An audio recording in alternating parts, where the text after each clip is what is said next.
comme sama gars yi inna lillahi wa inna ilayhi raji'un.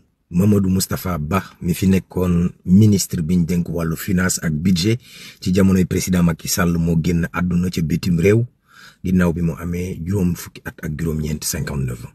Président de la République Bassirou Diomaye Diakhar Faye jaale na ko boole ko kuk ñaan jébbal ko njabootam. Président Macky Sall moon dal ne Sénégal perte nañ kàngam. Amadou Ba dakkal ab tournéem ngir ñëw fekke si dëj bi.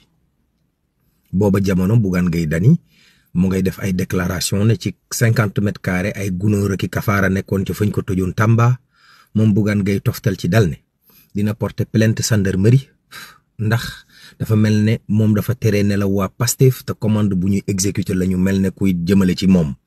lancé défi ñetti question Ousmane Sonko ne ko ndax pare nga pour criminaliser góor jigéen, ndax mën ngaa def déclaration de patrimoine ñu xam li nga am ci alal, ndax am nga compte bitim réew waaw wala déet.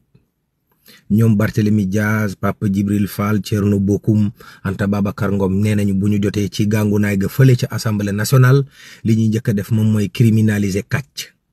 Ousmane Sonko def ay révélation dal ne marché yaa ma neex, diw mooy sama xarit moo ma gën a jege, xëy na bu ma ko joxee marché mu compal ma.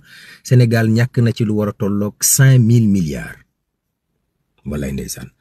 Ahmed Ndoye dafa am kon benn technicien Seneweb buñ ne permis biñ doon wax ne numéro permis Ahmed Ndoye la, nakate technicien Seneweb boobu moo ko moom.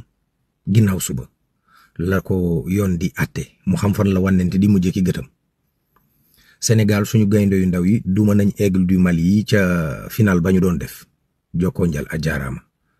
walay ndeysaan. waa ji rey nijaay ji ndax contrôler compteur woyofal da ko jam poqet paak. yal nañu yàlla may kendal ak jàmm.